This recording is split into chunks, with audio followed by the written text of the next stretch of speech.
دیکھو بھائی، جیسے زنا کرنا بہت بڑا جرم ہے، ایسے ہی زنا سے بچنا اگر موقع ملے کسی کو تو بہت بڑی نیکی ہے۔ یوسف علیہ السلام کو اللہ نے کیسا نوازا، نوازا کہ نہیں نوازا؟ بچے تھے وہ تو بھائی، کرنے والے بہت ہیں، بچنے والے تھوڑے ہیں۔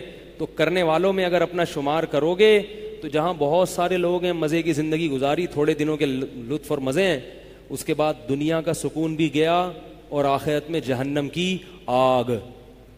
اور اگر بچنے والوں میں آ گئے تو ان تھوڑے لوگوں میں اللہ شامل کر لیں گے جو تھوڑے شکر گزار ہوتے ہیں۔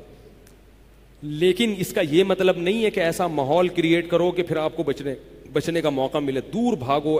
میں نے بتایا نا، کوئی لڑکی گھر میں آتی ہے، باہر نکل جاؤ گھر سے، بولے بھائی تنہائی میں نہیں۔ میں تو اس کی احتیاط کرتا ہوں، کوئی جوان خاتون اگر مسئلہ پوچھنے آ جائیں، بوڑھی ہے تو کوئی اتنا مسئلہ نہیں ہے، جوان خاتون ایسا ہوتا ہے بعض دفعہ خواتین کو تو ماحول کا نہیں پتہ ہوتا، اب وہ آئی ہیں، میں گھر میں کوئی نہیں ہے، آگے دروازہ بجا رہی ہیں، مفتی صاحب گھر میں مسئلہ پوچھنا ہے، گھر میں نہیں بیٹھوں گا، سڑک پہ کھڑے کھڑے پوچھو، ٹھیک ہے نا، بے اکرامی ہے۔ گھر میں آنا ہے تو پھر مسجد کے کسی خادم کو یا کسی بندے کو گھر میں بٹھاؤں گا کہ بھئی آپ بھی آ جاؤ، کیونکہ بدگمانی کا موقع دینا بھی کیا ہے؟ حرام ہے۔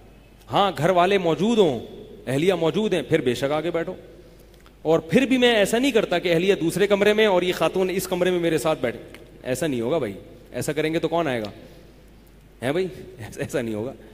گھر والوں کو ایک دن کیا ہوا، ایک خاتون آئی، پنجاب میں تھا میں، وہ نہیں الگ کمرے میں آپ سے بات کرنی ہے، الگ کمرے میں آپ سے بات کرنی ہے۔ میں نے کہا کوئی بہت ہی ایسی بات ہے جو نہیں میری وائف سے نہیں کرنا، اس سے چھپانا چاہ رہی تھی۔ تو پھر میں نے یہ کیا کہ میں نے اپنی وائف کو دروازے پہ لا کے کھڑا کر دیا، دروازہ بند کیا، میں نے کہا کنڈی نہیں لگے گی، تھوڑا سا جو ہے نا، میں نے کہا آپ جب چاہو جھانک کے دیکھ لینا۔ اس لیے نہیں کہ ہم کوئی بہت بڑے نیک ہیں، اس لیے کہ بھائی ہمیں اپنے اوپر اعتماد، نیک نہیں ہے تبھی تو یہ کچھ کر رہے ہیں، نیک ہوتے تو ہمیں کیا ضرورت تھی یہ سب کچھ کرنے کی؟ بھائی نیک ویک نہیں ہے، ہمیں اپنے اوپر اعتماد نہیں ہے، برائی آتے ہوئے کبھی کوئی دیر نہیں لگتی ہے۔ جو اپنے آپ کو آزمائش میں ڈالے گا وہ کیا ہوگا؟ پھنسے گا، وہ پھنسے گا بھائی، وہ چوڑے میں آئے گا۔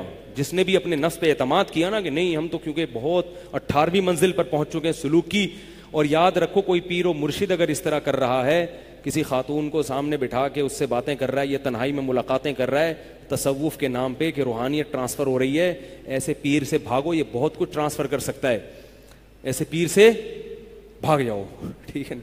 اور یہ بھی یاد رکھو کہ نوجوان لڑکا، امرد خوبصورت کوئی لڑکا ہو، کوئی اس سے زیادہ اگر فری ہو رہا ہے نا دین کے نام پہ، تو بھی بھاگو، تو بھی کیا کرو؟ بھاگو۔ آج کل یہ برائی بھی ہے، دینداروں میں بھی ہے، بے دینوں میں بھی ہے، تو اپنے آپ کو برائی سے بچاؤ۔ جہنم کی آگ برحق ہے، اللہ کا وعدہ سچا ہے۔